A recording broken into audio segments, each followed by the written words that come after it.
Assalamualaikum warahmatullahi wabarakatuh. Kami dari kelompok 7 ingin mempresentasikan hasil dari tugas UTS kami, yaitu menganalisis kasus yang terjadi di masyarakat, khususnya kasus yang sedang terjadi dan hangat dibahas saat ini. Sebelum kita lanjut ke pembahasan utama, izinkan saya memperkenalkan anggota kelompok kami. Yang pertama ada Billy Satrio Widianto, yang kedua ada Rama Andita Putra, yang ketiga ada Faiz Ilham Hidayat, yang keempat ada Galih Aprila Gani, yang kelima ada Kinan Tasma Kabagja Sahri, yang keenam ada Anjana Nur Halim. Menurut kami, kasus perundungan ini cukup parah dan mengkhawatirkan karena berdampak pada kesejahteraan, hak, dan masa depan anak-anak dan remaja di Indonesia. Kita sepakat berpendapat bahwa tindak kekerasan di lingkungan pendidikan adalah bentuk pelanggaran hak asasi manusia yang harus dicegah dan ditindak secara tegas. Kasus yang kelompok kami ambil yaitu kasus yang sangat viral di media sosial belakangan ini, yaitu kasus tentang pemuda Cilacap yang membuli teman sekelasnya. Kasus ini bermula dari seorang anak SMP di Kecamatan Cimanggu, Kabupaten Cilacap. Dalam video yang beredar di media sosial, pelaku dan korban terlihat memakai seragam sekolah yang sama. Peristiwa itu diketahui terjadi di SMPN 2 Cimanggu. Polisi kemudian turun tangan dan mengamankan dua pelaku, siswa inisial WS yang berumur 14 tahun dan MK yang berumur 15 tahun. Kini keduanya sudah jadi tersangka. Kasus ini terjadi disebabkan oleh pelaku MK yang tidak terima korban berinisial FF mengaku sebagai bagian dari kelompok basis. Berdasarkan keterangan pihak kepolisian, korban tersebut setelah mengaku bagian dari kelompok basis juga sempat menantang kelompok lain yang berada di luar sekolah. Dan hasil dua anak ini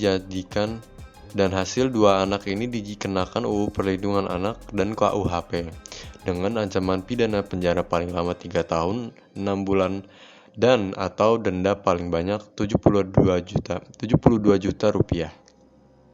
Lalu kita juga akan membahas kasus ini dari sisi nilai dan moral. Pertama, secara nilai, tersangka ini memiliki beberapa jenis prestasi seperti juara 2 di kejuaraan silat dan mewakili sekolah mengikuti lomba tilawah tingkat kecamatan. Lalu secara moral, tersangka ini kurang memiliki moral yang baik atau gagal paham mengenai moral beretika yang baik dan benar. Dari sini kita lihat bahwa tersangka memiliki nilai yang cukup baik.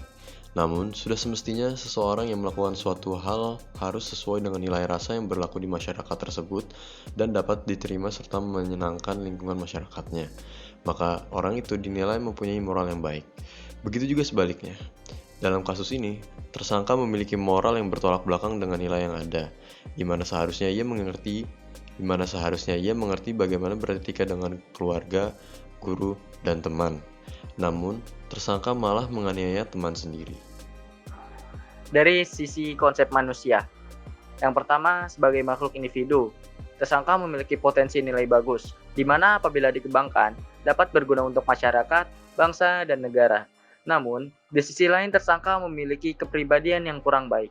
Selanjutnya yang kedua sebagai makhluk sosial, tersangka memiliki moral yang kurang baik, di mana hal ini dapat mengkhawatirkan masyarakat sekitar. Tersangka kurang memahami mengenai hak asasi manusia dan kesadaran sebagai makhluk sosial yang dimana seharusnya saling menjaga dan menghargai, bukan merundungnya. Yang ketiga, sebagai makhluk Tuhan. Tersangka belum memahami penuh terkait apa yang diajarkan oleh agamanya. Kesimpulan yang dapat kita ambil dari kasus ini adalah, kasus perundungan adalah tindakan yang sangat tidak bermoral dan bertentangan dengan nilai-nilai kemanusiaan. Perundungan dapat merusak mental dan fisik korban, serta memperburuk kondisi psikologis mereka. Dalam konteks konsep manusia, perundungan menunjukkan ketidakmampuan pelaku untuk memahami dan menghargai hak asasi manusia, serta keberadaan mereka sebagai makhluk sosial yang saling membutuhkan. Dalam pandangan moral, perundungan juga merupakan tindakan yang sangat tidak bermoral.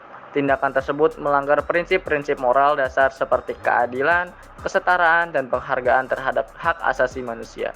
Oleh karena itu, perundungan harus dihentikan dan pelakunya harus diberi sanksi yang sesuai.